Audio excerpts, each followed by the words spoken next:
Assalamualaikum warahmatullahi wabarakatuh. Di sini saya akan menjelaskan tentang bisnis penjualan pada padi. Perkenalkan, nama saya Ruliawan Hamdan dari F18A. Tujuan dari bisnis padi yang kita tahu, tujuannya adalah memberikan bahan pangan pokok untuk masyarakat Indonesia. Dikarenakan masyarakat Indonesia ini sangat tergantung pada yang namanya sebuah padi. Maka dari itu, padi ini sangat penting di Indonesia karena adalah bahan pangan pokok yang paling dibutuhkan adalah sebuah padi. Terus kita lanjut selanjutnya, proses awal dalam penanaman padi. Seperti yang kita lihat pada gambar, ada sebuah traktor yang sedang membajak padi. Di sini kita dapat mengartikan bahwa sebuah media tanah pada padi itu sangatlah penting. Tanah yang jelek itu sangat mempengaruhi pada pertumbuhan sebuah padi. Makanya tanah yang akan ditanami sebuah padi biasanya itu ditraktor dulu, dileburkan tanahnya hingga menjadi sebuah lumpur yang baik untuk pertumbuhan padi.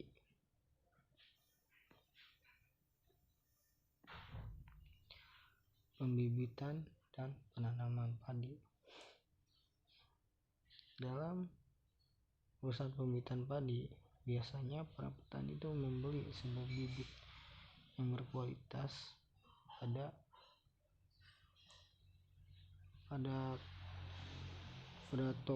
bukan toko sih, kayak dia memesan dulu sebuah bibit yang berkualitas,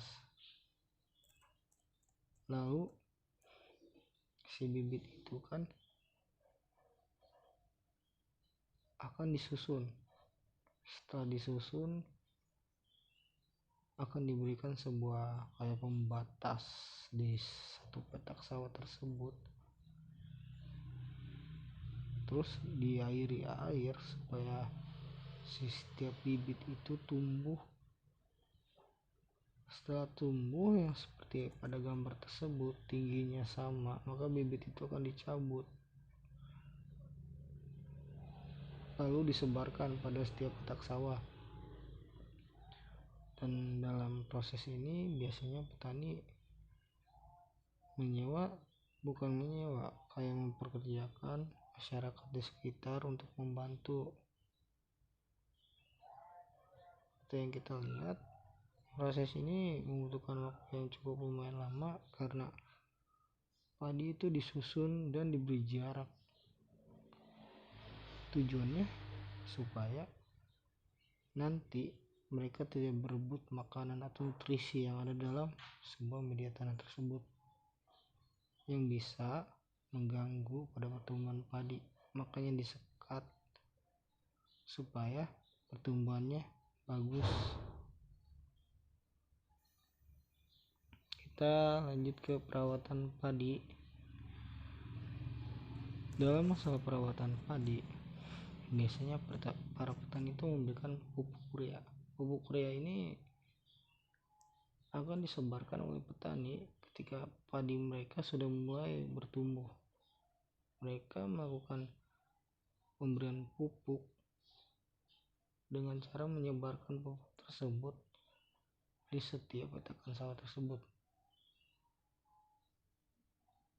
Tujuannya untuk menyuburkan, yang satu menyuburkan sebuah padi, yang kedua memberikan nutrisi pada tanah, untuk tujuannya untuk memberikan makan atau nutrisi pada padi tersebut. Dan biasanya juga para petani itu sering khawatir yang namanya hama. Hama sangat berpengaruh besar dalam penanaman padi, dikarenakan padi hama itu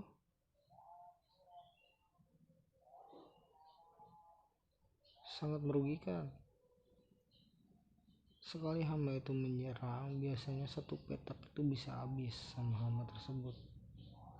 Makanya untuk mengantisipasi agar panennya tidak gagal, para petani biasanya melakukan penyemprotan obat hama. Biasanya juga para petani memiliki racikannya masing-masing di setiap daerah sesuai dengan hama-hama yang setiap daerah biasanya beda-beda.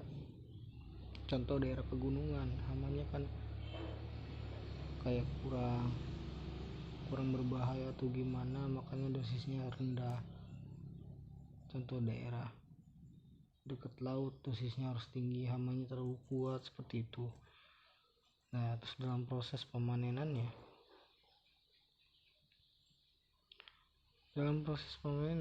biasanya petani itu menyewa sebuah mesin cintok dan mempekerjakan masyarakat di sekitar untuk membantu dalam proses panen.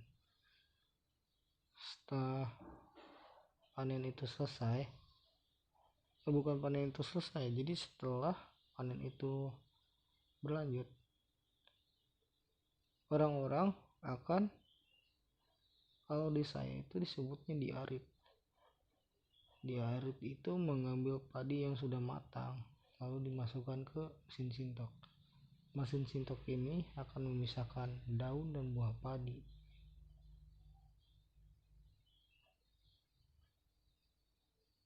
Terus biasanya kalau zaman dulu bisa juga menggunakan cara tradisional seperti membanting padi.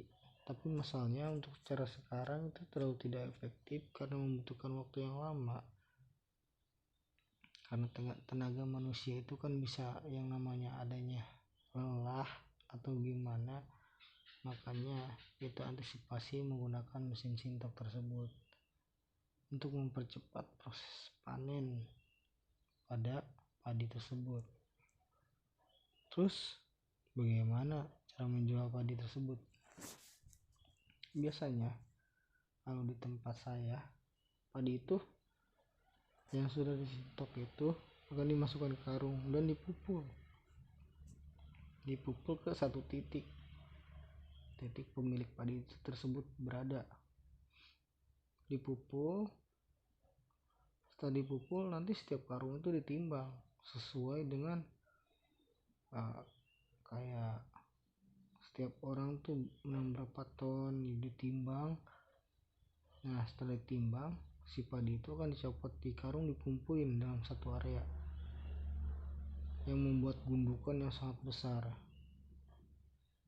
Biasanya kalau di saya untuk masalah penjualan padi tersebut ada yang namanya kayak penadanya. Ada yang namanya penadah. Dia akan menghampiri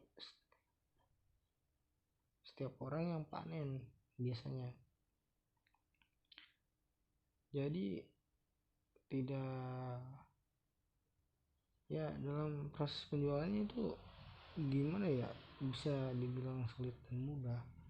Sulitnya itu ketika tidak ada penadah, mudahnya itu ketika banyak penadah. Biasanya kalau ada banyak penadah akan menawarkan sebuah harga dengan kualitas padi yang ada. Biasanya di sana ada transaksi antara bukan petani, kayak pemilik sawah dengan si penadah tersebut. Nah, setelah urusan itu beres, biasanya kalau yang mempunyai sawah itu sudah bisa dibilang sudah selesai proses pemanenannya. Sisanya padinya akan diangkut oleh si penadah tersebut dan disebarkan ke seluruh Indonesia.